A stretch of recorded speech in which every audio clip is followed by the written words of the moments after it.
Makabansa 2, Quarter 4, Week 1, Day 4.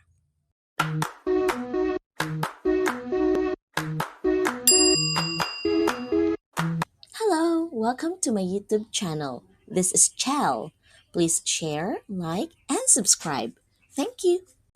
Makabansa 2, Quarter 4, Week 1, Day 4. Ang konsepto ng pakikibahagi sa kinabibilangang komunidad. Kasanayang pampagkatuto na ipapaliwanag ang konsepto ng pakikipagkapwa at pakikibahagi sa komunidad.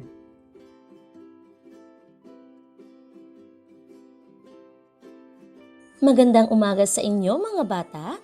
Kumusta kayo? Handa na ba kayo sa ating bagong aralin? Mahusay! Gamit ang bawat titik ng salitang kapwa, magbigay ng mga katangian ng mabuting pakikipagkapwa-tao. Tara, sagutan natin! Mga bata, nakabuo din ba kayo ng mga salita mula sa mga titik ng salitang kapwa? Ang K, kabutihan, pagiging mabuti at makatao. Halimbawa, tumulong sa kaklase na nahihirapan sa kanyang aralin. A, aktibong pakikinig, mahalagang makinig sa iba. Halimbawa, makinig ng maayos sa kaibigan na nagsasalita tungkol sa problema. P, paggalang, respeto sa kapwa. Halimbawa, gumamit ng po at opo sa mga nakatatanda. U, unawa, pagtanggap at pag-intindi sa iba. Halimbawa, patawarin ng kaibigan na nagkamali sa iyo. W, walang paghuhusga, hindi agad nanguhusga sa iba. Halimbawa na lamang ay hindi mo hinuhusgahan ang iyong kaklase base sa kanyang itsura o estado. A, aksyon, tulong at suporta sa kapwa. Halimbawa, mag-volunteer sa mga activity o mga gawain sa paaralan, tulad ng paglilinis. Ang mabuting pakikipagkapwa-tao ay nagbubukas ng puso. Mahusay mga bata!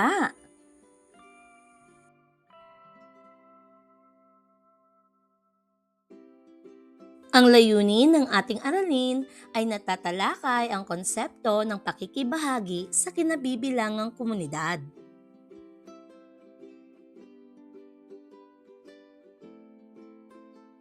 Mga bata, alam niyo ba ang ibig sabihin ng salitang pakikibahagi? Ang pakikibahagi ay ang pagtulong at paglahok sa mga gawain ng komunidad.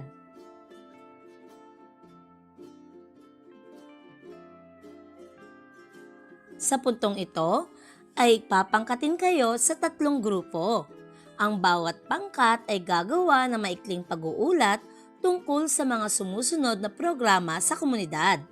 Para sa pangkat 1, Liga ng Basketball at Volleyball.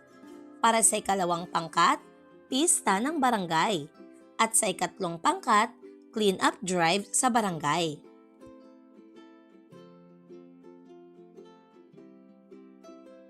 Grade 2, ano-anong uri ng mga gawain ang maaari mong salihan upang maipakita ang pakikibahagi sa iyong komunidad? Narito ang mga ilan sa mga gawain na maaari mong salihan upang maipakita ang pakikibahagi sa inyong komunidad. Una, pagtulong sa paglilipat ng mga basura sa tamang lugar, sa paaralan o sa inyong barangay. Ikalawa, pagtatanim ng mga halaman sa school garden at maging sa inyong bakuran.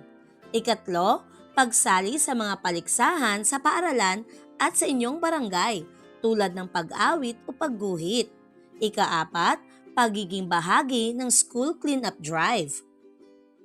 Bakit mahalagang makilahok sa mga aktibidad ng komunidad? Mahalagang makilahok sa mga aktibidad ng komunidad dahil nakakatulong ito sa pagbuo ng masayang ugnayan sa mga tao sa komunidad. Natututo ka ng mga bagong kaalaman at kasanayan. Nakakapagbigay ka ng tulong sa mga nangangailangan. At nakakatulong ito sa pagiging responsable at aktibong mamamayan.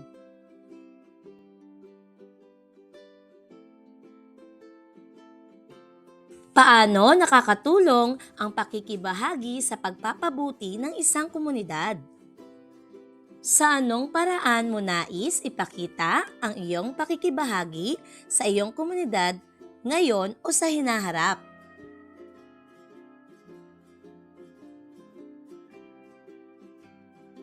Gintong aral, huwag mong gawin sa iba ang ayaw mong gawin nila sa iyo.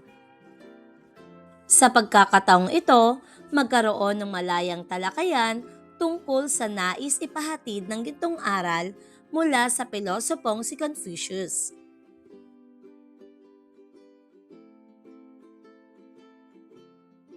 Ibigay ang mga benepisyo ng pakikibahagi sa mga sumusunod na programa ng barangay.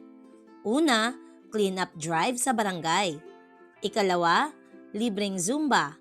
At ikatlo, beautification project.